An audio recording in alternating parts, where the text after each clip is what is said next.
Bonjour et bienvenue dans la quotidienne de School TV, l'émission qui vous raconte l'éducation au quotidien. Au sommaire aujourd'hui de la philo dans la quotidienne autour du livre Les sociétés du profilage. Il vient de sortir chez Payot, une passionnante exploration des multiples implications du numérique dans nos vies individuelles et collectives et plein d'enseignements pour les jeunes, les enseignants, les parents. Son auteur Philippe Hunnemann est l'invité du Grand Oral. L'anti-sèche des Mag-Essel, l'anti-sèche vous le savez c'est la façon dont l'actualité résonne dans les programmes. Actualité, les 3 ans du Brexit, et oui, tout juste 3 ans aujourd'hui, événement récent mais qui est immédiatement entré dans les programmes d'histoire. L'heure de la récré, toujours avec Emma, elle nous propose encore une belle histoire avec une adolescente de 16 ans qui s'est montrée héroïque. Il y a un chien dans l'affaire, évidemment, puisque c'est Emma et que c'est la récré. Et puis enfin, on retrouvera les années collège, la chronique d'Amélie Paris, professeure documentaliste au collège Utrio à l'occasion du Festival de la BD d'Angoulême. Zoom sur une bande dessinée devenue un classique des CDI, Aya de Yopougon. La quotidienne de School TV, c'est maintenant, c'est parti, Grand Oral. Une fois n'est pas coutume, on va sortir des salles de classe, on va même sortir de l'école, mais vous allez voir, ce sera pour mieux y revenir. On a en effet lu pour vous le nouveau livre du philosophe Philippe Hunnemann. Il est intitulé Les sociétés du profilage. Il vient de sortir chez Payot. C'est donc pas explicitement un livre sur l'école ou sur l'éducation, mais d'une certaine façon, tout nous y ramène. Philippe Hunnemann, bonjour. Bonjour. On est ravis de vous accueillir. Pour cadrer le propos, la société du profilage, c'est quoi? C'est un peu, si je résume, c'est Minority Report. C'est un moment où non seulement on va collecter plein de données sur moi, ça on le fait déjà, mais on va prévoir qui je vais être, ce que je vais devenir. Oui, en un mot, c'est ça. C'est-à-dire qu'on prélève. Alors, on prélève soit via les ordinateurs, Internet, mais aussi quand on se déplace, on a un téléphone portable, il y a des localisations, des points GPS. Quand on paye, il y a des relevés avec une carte de crédit ou quand on prend un Vélib. Donc on a pas de laisser en permanence des traces, des millions de traces sur chacun de nous. Et ces traces sont canalisées, enregistrées par un certain nombre de services. Et à partir de là, une fois qu'on a cumulé des traces, ou donc des données sur un individu, et qu'on compare avec un autre ensemble de données sur un individu, on peut établir des corrélations et se dire que celui-ci qui a tel goût en matière de jean, qui fait tel trajet, qui écoute telle musique sur Spotify et qui a vu telle série sur Netflix, ça ressemble à cet autre. Cet autre-là, il a acheté, par exemple, une perceuse de telle marque. Alors, le premier, il y a une petite probabilité pour que... Voilà. Donc, c'est les sociétés... Le profil, c'est un ensemble d'informations, de données que les gens laissent plus ou moins volontairement, parfois très volontairement, en laissant des photos sur Facebook, sur Insta. Et de manière assez inconsciente, on en parlera tout à l'heure. Et de manière inconsciente, parfois, sans le savoir, et qui sont cumulés, stockés dans quelque chose qui serait comme l'envers de l'Internet, où il y a tout un tas d'entreprises dont la raison d'être est de stocker ces données, parfois jusqu'à le business model. Oui, c'est ça, ouais. et de les revendre. On ne va pas pouvoir aborder tous les aspects de ce livre, il est touffu, il est riche. Je voudrais qu'on s'arrête sur une première dimension qui touche de plein fouet l'école, c'est que depuis le Moyen-Âge, on organise la transmission du savoir autour des bibliothèques. Oui. D'ailleurs, au début, voilà, la Sorbonne, typiquement, c'est un collège autour d'une bibliothèque, et celui de Robert de Sorbonne devient célèbre parce qu'il est réputé avoir une bonne bibliothèque, et donc les étudiants viennent travailler à cet endroit-là. Et le savoir à l'époque, il est rare, il est aussi raisonnablement circonscrit. Aujourd'hui, c'est plus du tout le cas. Est-ce qu'on a tiré des conséquences de cette démocratisation du savoir ? Alors, on en a tiré quelques conséquences, mais je pense qu'il y a encore beaucoup de choses à explorer. Il y a une chose qui me semble importante et que j'ai essayé de réfléchir, c'est quand on dit livre, on dit éditeur. Un éditeur, c'est un filtre, donc c'est quelqu'un ou c'est une instance qui va dire ça je prends pas. Un éditeur, c'est aussi quelque chose qui affiche une certaine couleur, c'est-à-dire que les livres des éditions de Minuit, c'est pas les mêmes que les livres des éditions Furth, par exemple, ou que les Libération, c'est pas la même chose que Valeurs Actuelles, parce que pour un journal, c'est aussi il y a une édition, et donc ça on le sait. Et dans l'internet, en quelque sorte, il n'y a pas d'éditeur ou très peu, donc en effet, n'importe qui peut publier n'importe quoi. Et alors c'est une certaine démocratisation, mais c'est aussi, comme vous dites, une explosion des contenus, comme on dit.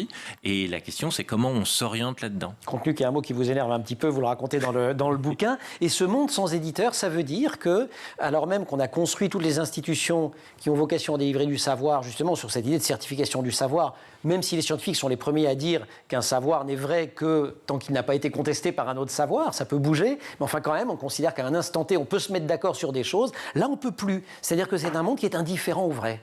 Oui, c'est quelque chose qui est assez frappant, c'est que C'est pas qu'on a des fake news, comme on dit, ou du faux tout le temps. Hein. C'est que l'idée dans le savoir scientifique, il y a l'idée, c'est que on vise le vrai et puis on essaye d'enlever le faux. Alors ça marche pas toujours, c'est faillible, etc. Mais la vérité est une norme, c'est ça le point. Et cette vérité comme norme semble de plus en plus caduque dans un certain nombre d'espaces numériques. Et justement, ce que je dis avec ces questions de profilage, c'est qu'on dit, voilà, il y a un savoir qui va se construire de ce que vont faire des groupes d'individus. Et par exemple, ils vont se comporter de telle manière. Est-ce que c'est vrai? Est-ce que c'est faux? C'est pas vraiment la question. Les algorithmes visent à être efficaces, c'est-à-dire que les gens à la fin fassent ce qui est prédit, mais le truc c'est que peut-être que s'il n'y avait pas justement ce dispositif, par exemple le dispositif de recommandation qui dit vous allez aimer ça, peut-être que vous aimeriez pas ça. Enfin, parce qu'on ne serait pas mis en présence de ça. Et dans toutes les conséquences que ça a, je reste toujours sur cette affaire à la fois de collecte, de stockage, de diffusion du savoir. Vous en parlez à un moment, vous parlez de l'enseignement scientifique et vous dites il a longtemps été fondé sur la formulation d'hypothèses. Oui. Est-ce que on fait une expérience, on vérifie, de préférence on la reproduit, éventuellement on formule une théorie à la fin.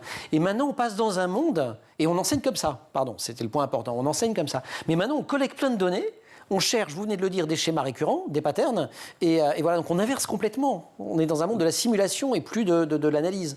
Oui, c'est-à-dire, alors ça c'est quelque chose qui a été beaucoup discuté par les sociologues des sciences, hein, j'invente rien, mais c'est ce qui nous intéresse ici, c'est que la science a été très souvent effectivement guidée par, vous faites une hypothèse, parfois on dit hypothèse d'abord, ou conduite par les hypothèses, et ensuite on cherche les données. Et là en fait on a tellement de données, si vous prenez la génomique, vous avez des dizaines de milliers de génomes, sur chaque génome vous avez des centaines de milliers de gènes, et ça c'est stocké pour les humains, puis vous avez ça pour les plantes, vous avez ça pour beaucoup de choses, en écologie. Et on va aller chercher là-dedans. Et on va chercher là-dedans, et donc on se dit bon, et alors il peut y avoir éventuellement même, non pas des gens qui cherchent des hypothèses, mais il va y avoir des logiciels qui vont essayer de trouver des patterns.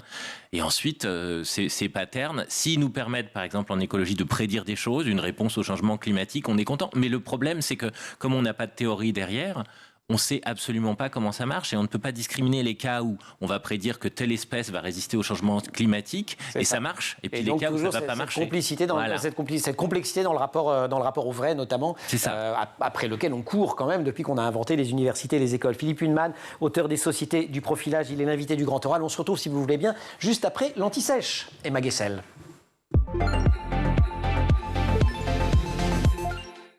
Nous sommes le 31 janvier. Emma, bonjour. Bonjour Emmanuel. Cela fait donc tout juste 3 ans, jour pour jour, qu'a eu lieu le Brexit, c'est-à-dire le retrait effectif du Royaume-Uni de l'Union européenne. Depuis, ça a bien sûr été ajouté au programme scolaire en histoire. Absolument. En terminale, il y a désormais tout un dossier sur le Brexit dans le chapitre sur l'Europe et la France après les années 90, avec un sous-titre entre coopération et conflit, ce qui est un bon résumé de toutes les étapes qui ont mené à la sortie du Royaume-Uni de l'Union européenne. On révise donc notre Brexit. C'est une décision qui est prise par les Britanniques à la suite d'un référendum. C'est pas le fait du prince, ils ont voté. Absolument. À la question, le Royaume-Uni doit-il rester membre de l'UE ou quitter l'UE? Près de 52% d'entre eux ont répondu leave, quitter en anglais. C'était en 2016. David Cameron était alors Premier ministre. Comment analyse-t-on cet euroscepticisme de l'époque chez les Anglais? Alors, j'ai trouvé un article très intéressant d'Ophélie Siméon, qui est maître de conférences en civilisation britannique et dont on étudie le texte en terminale.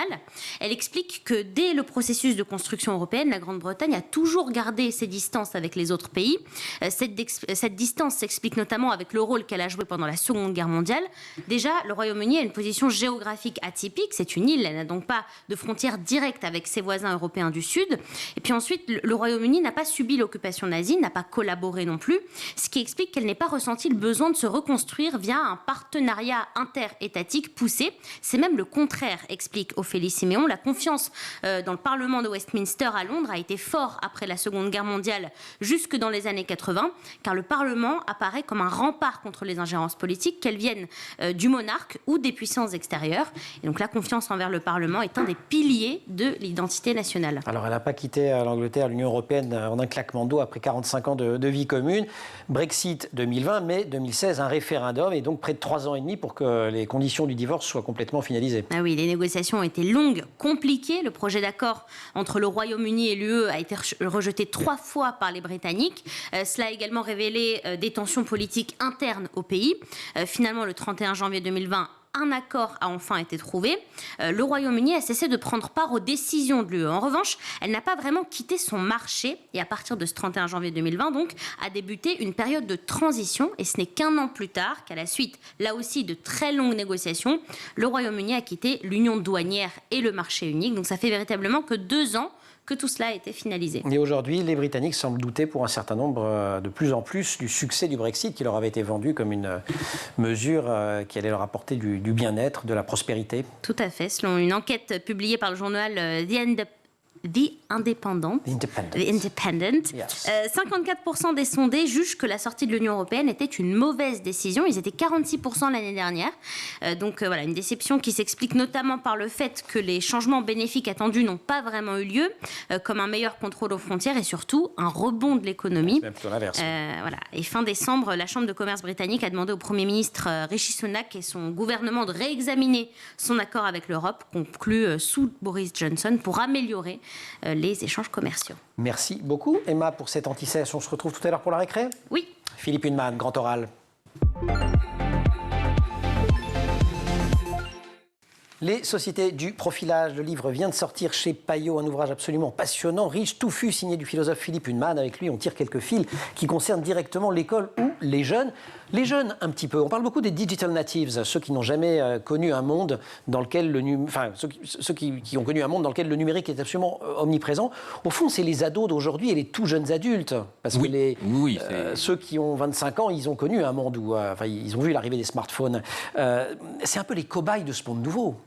Oui, il n'y a pas de mode d'emploi, il n'y a pas de vision à long terme des conséquences de ce qui change, etc. Et effectivement, c'est surtout qu'ils n'ont pas idée que ça pourrait être différent. Ils n'ont pas idée que, par exemple, on attendait un coup de fil, on restait à la maison pour attendre un coup de fil, ce genre de choses. Oui, ça leur semble dingue. Oui. Et personne ne va comprendre Barthes et les fragments du discours amoureux, avec la scène où on attend le coup de fil de l'être aimé pendant toute la journée qui ne vient pas. Sur un point qui concerne beaucoup, par exemple, l'adolescence, c'est celui de la privacy, de la protection de la vie privée. Ça, vous en parlez énormément aussi. Oui, parce que je pense que à partir du moment où des grandes compagnies numériques, Facebook, Google, etc., ont construit un modèle où un business model où ce qu'ils vendent, c'est des données sur le comportement des gens. Donc effectivement, ça peut être extrêmement privé, le comportement. Et que l'extorsion, c'est un mauvais mot, mais l'extraction de données se fait de manière complètement invisible. Bien évidemment, les gens qui manipulent ces outils, et donc en particulier les jeunes, parce qu'ils les manipulent tout le temps, n'ont pas vraiment d'idée de ce qui est fait avec les données et les conséquences, en fait. Et en particulier, il y a un paradoxe intéressant qui est que il y a une temporalité. Alors, ça concerne la privacy, c'est-à-dire que rien ne s'oublie sur Internet. D'un côté, ça, on l'a beaucoup dit, vous faites une ânerie quand vous avez 17 ans, vous êtes tout nu bourré dans une fête et vous essayez d'être recruté à 35 et on vous dit c'est fini. Et en même temps, il y a cette idée que... Du vécu, Emma, peut-être ça ne nous regarde pas. En tant que cobaye. Et... effectivement, dans le même temps, il y a une sorte d'expérience de l'immédiateté, donc en très très très très court, c'est-à-dire qu'on a une photo, on la partage immédiatement, on a un retour immédiat et on attend un retour immédiat. Et donc la vie privée qui avait une temporalité finalement assez différente, qui pouvait être à la fois très lente, qui en même temps, par définition, était privée. Donc il y a des choses qui ne sortaient jamais. Et toute la thématique, par exemple, des secrets de famille, qui même 50 ans plus tard ne sortent jamais. Tout ça est bousculé. Tout ça est bousculé. Dans les autres points qui sont très bousculés, notamment pour les jeunes, c'est que vous dites dans la société du profilage, il y a moins d'expériences ratées, puisque vous preniez l'exemple de Spotify tout à l'heure. Spotify sait quelle musique j'écoute, donc me propose des musiques qui ressemblent, ce qui fait que j'ai de bonnes chances de rarement d'avoir les oreilles écorchées par un truc que je n'aime pas. Or, c'est aussi en scoltinant l'attente, la frustration, la déception qu'on devient adulte, du moins si on écoute les psys. Donc ça, c'est problématique aussi. Il y a le tout de suite et jamais de déception. C'est ça, c'est une dimension qui est devenue d'ailleurs très, très, très importante dans le livre. Elle n'était pas au départ, c'est la dimension de l'optimisation en fait. C'est-à-dire que, et c'est un terme qui revient tout le temps dans le marketing, on optimise l'expérience client, si toutes les applications vous avez, c'est pour trouver le meilleur partenaire. Alors vous entrez, vous faites une liste de choses qui vous intéressent chez quelqu'un, aussi le meilleur restaurant, le meilleur hôtel, etc. Et donc tout ça est sous un horizon de l'expérience doit être parfaite en fait, ça doit être le meilleur petit Italien sympathique au bord du canal, le meilleur. Alors, évidemment, en pratique, ça marche pas toujours. Et j'ai cité cette chose que j'aime beaucoup, qui est ce gars qui écrivait des recommandations sur TripAdvisor, des évaluations.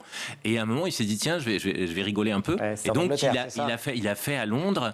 Il a inventé un restaurant, en fait, il a pris des photos de son jardin. C'est devenu le top restaurant numéro 1 classé sur TripAdvisor. Ça n'existe pas. Ouais. Et ce qui est extraordinaire, je l'ai découvert dans le bouquin, c'est que donc de vrais clients sont venus. Oui.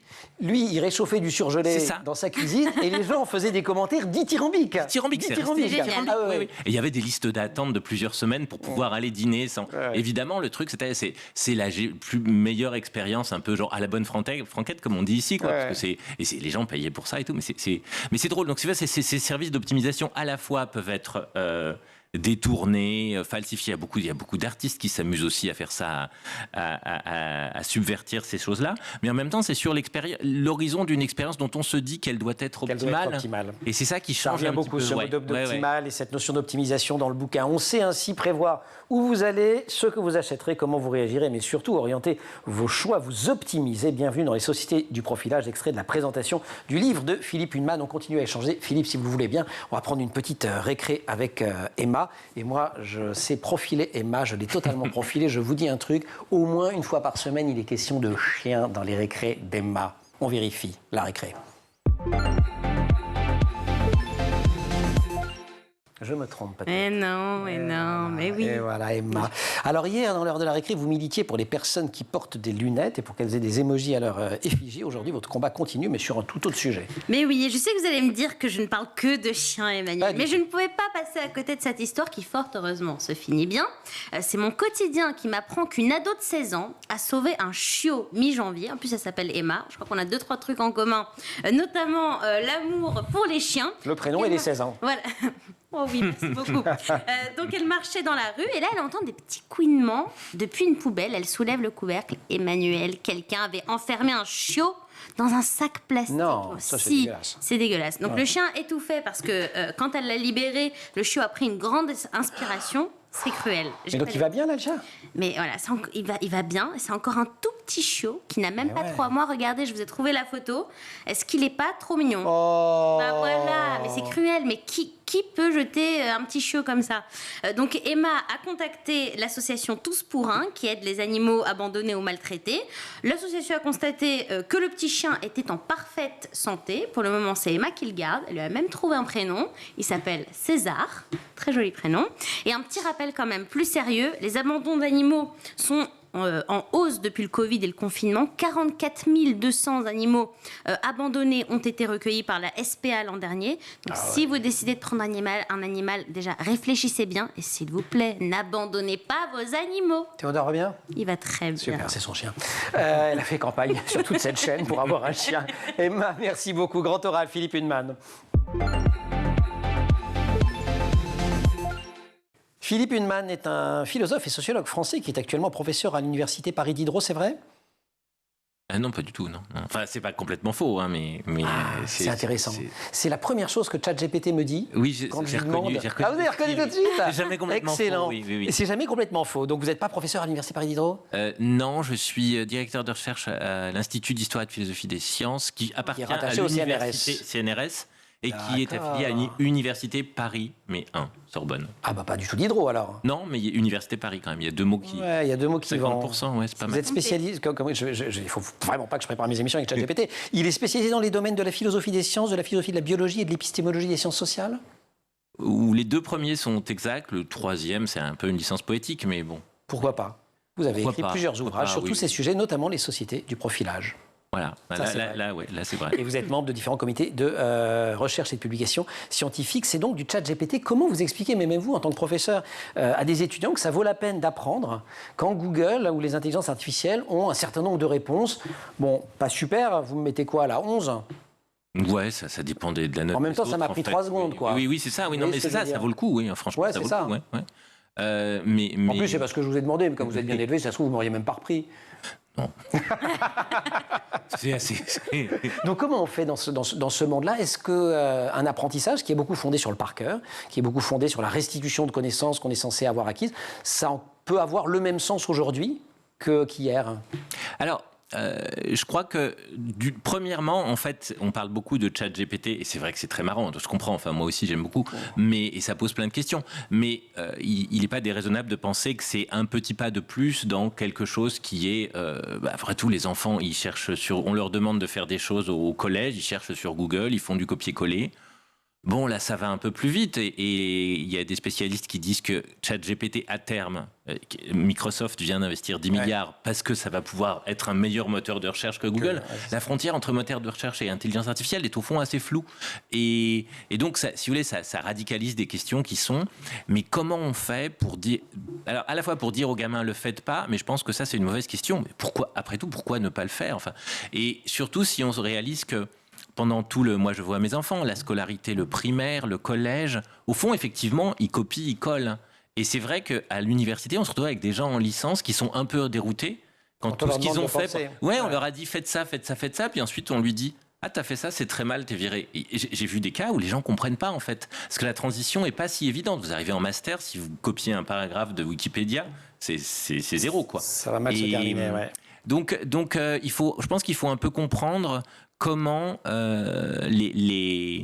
ces outils-là, qui sont des très très bons outils, sont utilisables de manière profitable pour la personne. Et je crois que c'est une interrogation très générale. J'ai lu un papier dans Science il n'y a pas très longtemps, qui parlait. Enfin, il y a beaucoup de logiciels qui sont un peu comme ChatGPT, qui prennent plein d'articles, qui sortent les choses intéressantes. Et il y avait plusieurs chercheurs qui disaient.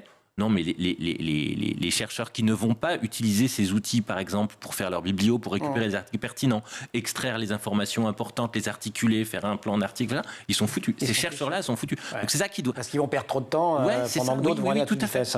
Un mot encore sur un point qui m'est apparu assez nettement en lisant le livre. Vous décrivez un monde donc ce monde numérique, qui a vocation à créer des communautés. Des communes, etc., en permanence, des communautés qui n'auraient jamais existé avant, parce que je vais me retrouver peut-être avec des parentés algorithmiques, avec des gens à l'autre bout du monde, parce que je ne sais pas en absolument. En même temps, l'école est censée forger une communauté, typiquement en France, mais même dans tous les pays. Comment on réorganise, comment on reforge de la communauté humaine, politique, dans ce monde-là? Alors, évidemment, je n'ai pas de solution, mais ce qui me semble utile de considérer, c'est d'une part qu'effectivement, il y a une question de verticalité versus horizontalité. C'est-à-dire que l'école, quoi qu'on en dise, il y a la relation maître-élève. L'élève ne sait pas et le maître sait, c'est la dissymétrie fondamentale. Et il y a cette verticalité-là. Alors, on a plein de dispositifs pour essayer quand même d'encourager les élèves comme des individus actifs, donc que ce ne soit pas si vertical que ça. Mais il y a ce schème-là. Et c'est vrai que les idées si vous prenez le terme important, dans l'un des termes importants dans la socialité d'Internet, c'est les influenceurs. Et évidemment, les influenceurs, toutes les firmes s'en servent pour vendre des trucs, mais on vend des choses comment? L'influenceur, il est comme vous. Donc l'influenceur, c'est pas la star. La star, c'est la verticalité. On imite. L'influenceur, c'est un moi avec 1 million de followers. Oui, c'est ça. Et ça, je pense que à la fois, ça contredit le modèle vertical de l'enseignement, et en même temps, effectivement,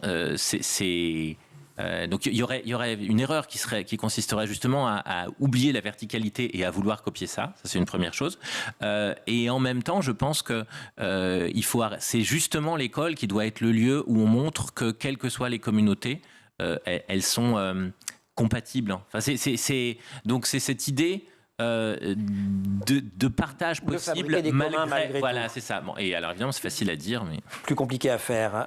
Et comment survivre dans ces sociétés du profilage? J'avais prévenu qu'on n'aurait pas le temps de tout dire. Le bouquin est extrêmement riche, donc je vous fais le résumé de la fin.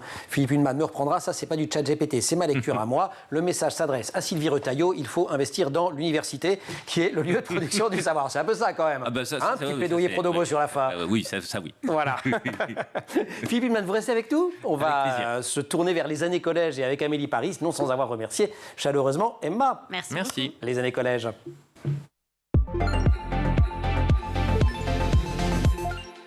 Les années collège, c'est notre rendez-vous hebdomadaire avec Amélie Paris. Amélie, bonjour. Bonjour. Professeur documentaliste au Collège du Trio, c'est à Paris dans le 18e arrondissement. Régulièrement, vous ouvrez les rayons du CDI. Et dans les grands succès du CDI en ce moment, il y a une série de bandes dessinées, Aya de Yopougon, écrite par Marguerite Aboué, illustrée par Clément Aubrerie. Tout ça est chez Gallimard, et série créée en 2005. On en parle évidemment parce que à l'occasion du Festival de la BD d'Angoulême. Et un 7e tome paru en octobre 2022, 12 ans après les 6 premiers. Mais oui, et le premier tome de la série a même été récompensé donc, du premier prix au Festival de la bande dessinée d'Angoulême en 2006. Alors cette série raconte l'histoire d'Aya, une jeune ivoirienne qui habite un quartier populaire d'Abidjan, Yopougon. Nous sommes à la fin des années 70 et c'est dans ses propres souvenirs que l'autrice, Marguerite Aboué, a imaginé son personnage et cette série. Et parce qu'elle y était elle-même dans les années 70. Oui, elle est née en 1971, elle a passé 12 ans à Abidjan et dans le quartier qu'elle décrit dans cette série. Et elle a commencé à écrire quand elle avait 17 ans. Donc à l'époque, elle habitait en France, elle est arrivée en France à 12 ans. Elle habitait dans une chambre de bonne, dans un appartement d'un immeuble parisien. Et elle dit « La famille dont je gardais les triplés m'avait donné une petite télévision. Mais un soir, elle explose. » Ouch. Donc, après les cours et les triplés, j'ai commencé à écrire. Ce n'est pas une passion, l'écriture. Ce n'est pas ce que j'aime faire, c'est une thérapie. J'ai commencé à écrire pour ne pas devenir folle. Il fallait que j'écrive pour ne pas oublier d'où je venais. J'ai commencé à raconter mes histoires d'enfance. Et d'abord, elle écrit des romans. Oui, elle a d'abord écrit des romans pour jeunes adultes et c'est la lecture des bandes dessinées de Marjane Satrapi qui lui ont donné envie d'écrire des bandes dessinées. Persépolis. Oui, ou Poulet au C'est vrai poignet. qu'on a un grand connaisseur, là. Vous aimez la BD, non? Moi, oui, j'aime la BD. Ouais, on le sent, hein, je sens une écoute plus qu'attentive, c'est génial. Et donc, Aya Diopour, elle commence en 2005. Elle commence en 2005 et c'est un énorme succès à l'époque. 350 000 tomes vendus. Elle écrit 6 tomes entre 2005 et 2010. La série est traduite dans 17 langues. Il y a même une adaptation en film d'animation en 2013. Avec la voix d'une actrice connue, Aïssa Maïga. Et oui, c'est ça. Exactement. Et donc, énorme succès. Et aujourd'hui, cette série cartonne toujours autant auprès des ados, en tout cas auprès de ceux du trio. Ils aiment Aya, ils aiment ce qu'elle représente. Et donc, c'est la série qui se place en 2e position parmi les livres les plus empruntés au CDI. Et normalement, Emmanuel, vous devez savoir quel est le livre le plus emprunté. Manga. Demon quelque chose. Demon Slayer. Demon Slayer. Non, quand même, j'écoute. Hein. Ce succès du moment, est-ce qu'il est dû à la sortie de ce tome 7 que je signalais, qui est arrivé bien longtemps après le 6e? Oui, sûrement, parce qu'ils le lisent et ça leur donne envie de relire les 6 premiers tomes. Ils en parlent, ils se le conseillent. Enfin, il y a vraiment toute une activité autour de cette série. Et puis, dans ce dernier tome, l'autrice continue son portrait d'une enfance ivoirienne, la condition féminine, l'égalité des chances, l'intégration, et ça toujours avec humour. Avec humour, c'est une Afrique joyeuse, hein, moderne, et qui aborde tous les sujets de société, notamment les sujets qui font mal, hein, le mariage forcé, la polygamie, l'homosexualité. Oui, et l'homosexualité. Je ne dis pas que l'homosexualité fait mal, hein, quand je dis les sujets qui font mal, j'entends par là qui en Afrique font débat et ne vont pas de soi. Oui. D'ailleurs, l'homosexualité est toujours traitée dans ce dernier tome, tout comme le mal logement dans les universités ivoiriennes, comme le montrent certaines planches.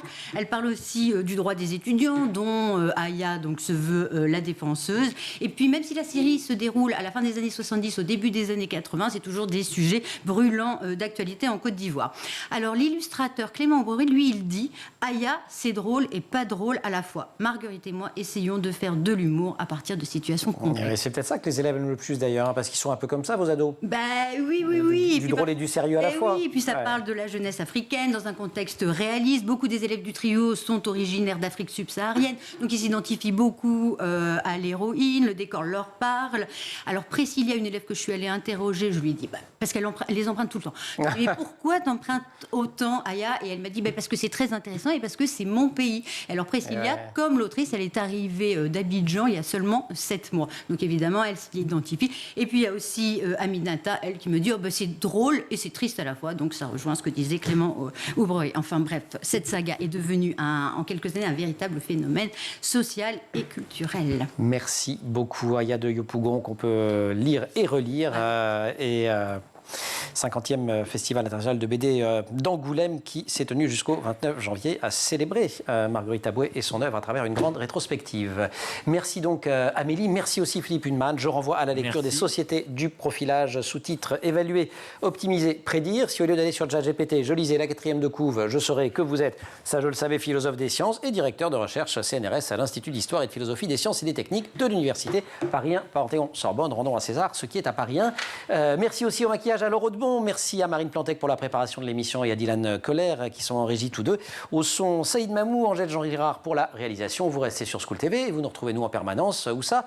Là où on fait la société du profilage sur Internet et sur les réseaux sociaux. Allez, à plus tard. Merci.